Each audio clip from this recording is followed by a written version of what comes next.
Good afternoon, everyone. How's that?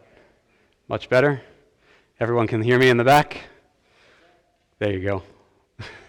Nice to see everybody. Thank you for those who are joining us here in Dweck Sanctuary, those who are joining us on our live stream. Welcome back, everyone. This year, unlike all other years, we're doing things a little bit differently. So you get two different Yizkor sermons, two opportunities for Yizkor, and Musaf will immediately follow when we are done this morning. So thank you all for being back with us on the live stream and those who are with us in the sanctuary as well. Twice a week, Marcy would babysit the Waldman children until their mother, Phyllis, returned home from work. One day, as Marcy was leaving, Phyllis said to her, "Marcy, I hope you're saving up to buy yourself something special after all this hard work babysitting my children." Marcy looked to the ground and she tried to compose herself. She hesitated at first, but could not hold back. She looked up at Phyllis and told her that when she got home, her parents took the money. They were struggling with alcoholism. They would take the money for themselves, and Marcy had not saved anything. Marcy told Phyllis she did not babysit for the money. She babysat for the Waldman family because she felt safe in their home, and she cared about them because she knew that they cared about her. But Phyllis wouldn't hear of it. Marcy deserved to be paid. She deserved to have spending money of her own as a teenager.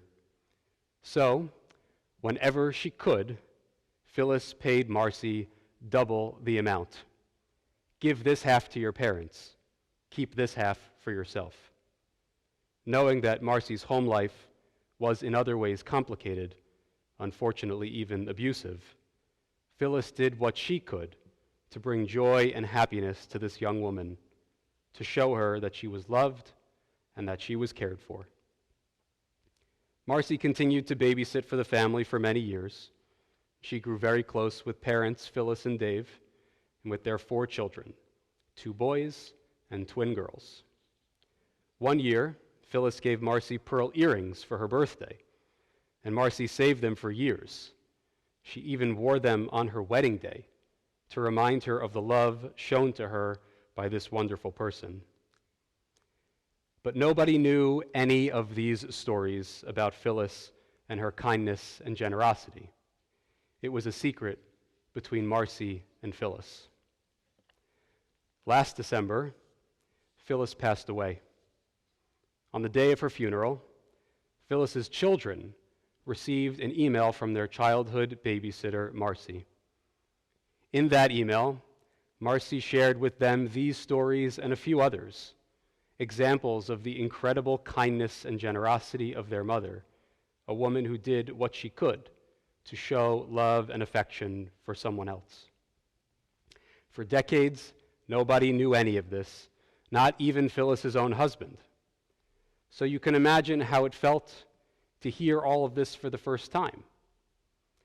You see, I was there when the email was read, because Phyllis was my grandmother, and Marcy is my mom's childhood babysitter.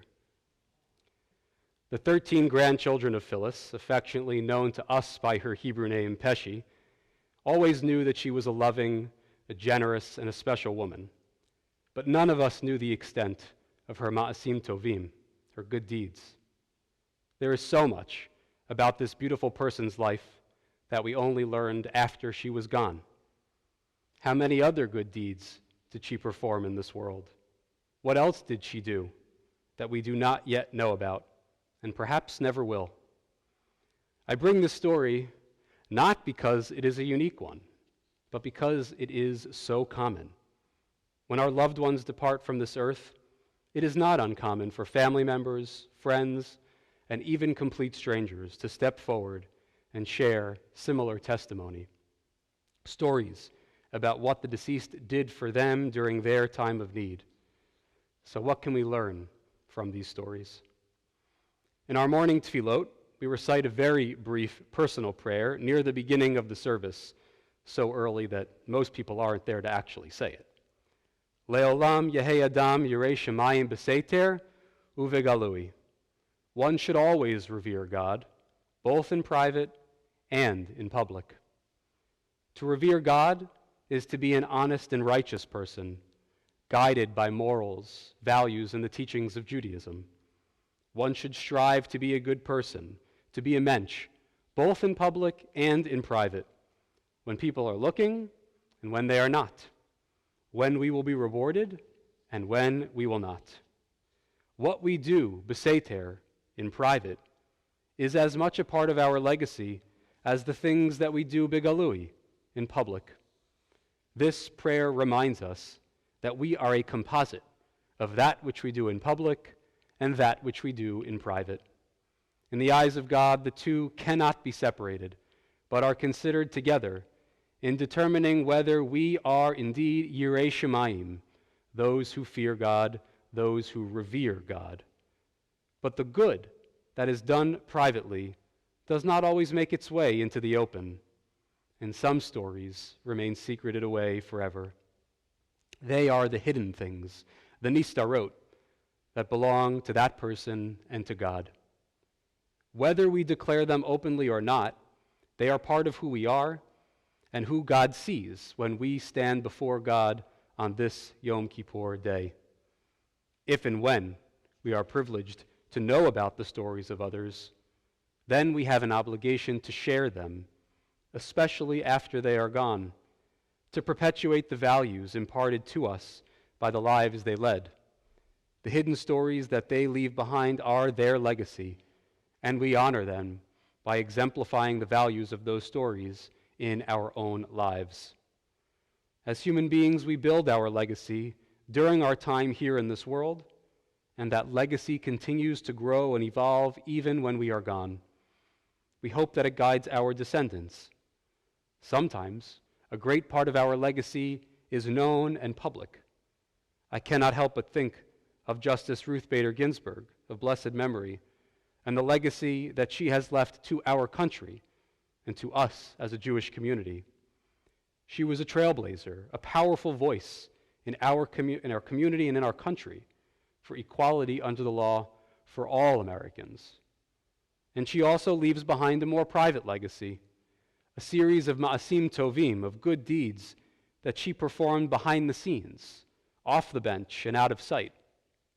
This past week, Debbie Levy, author of Becoming RBG, wrote about the Justice Ginsburg who she came to know while writing her recent books. In her words, RBG was so mensch-like. She edited Levy's manuscript at the last minute to show respect for her parents, opting to include their full names instead of just Mr. Bader and Mrs. Bader. She made sure that she did not receive full credit when she was not solely responsible for a particular victory. In her interactions with this one person, she was just as noble as she was when she was sitting on the bench. The legacy that we leave behind is a composite of both, that which is revealed and that which is hidden. On Yom Kippur, we stand before God in judgment and seek atonement for our misdeeds. But we are not just a ledger of our wrongdoings. We are also a record of our righteousness. All the things that we did that were good, that were praiseworthy, and that were meritorious. We stand before God and pray that God remembers all of it, especially taking note of the good. And in response to that good, we pray that we are sealed in the book of life for another year. Our liturgy, however, only includes the declaration of wrongdoings in the Ashamnu and the Al-Chet. They're formulated in the plural. We did these things. And as we read aloud, we notice that individually we might be guilty of some items on these lists. But what about the good that we did?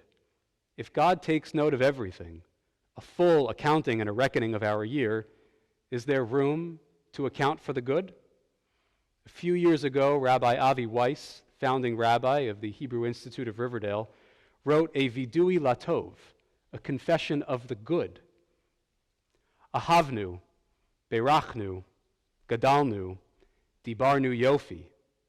We have loved, we have blessed, we have grown, we have spoken positively. He'elinu, v'chasnu, zeraznu. We have raised up, we have shown compassion, we have acted enthusiastically. And it continues on in the acrostic form, concluding with tamachnu, taramnu, tikanu. We have supported, we have contributed, we have repaired. There is so much good that we have done this year. Rabbi Weiss reminds us that Yom Kippur is a day to combine tears, worries, and regrets with smiles, confidence, and a humble but positive sense of accomplishment. This vidui latov, a confession of the good, when considered alongside the vidui lara, a confession of the bad, paints a full portrait of who we are when we stand before God. Both are written in the plural, and both include actions we may have done and others we have not done. We're reminded that we have the potential to do right and the potential to do wrong, and that we can aspire to be better in the year ahead. In one of the numbers in Hamilton, history has its eyes on you.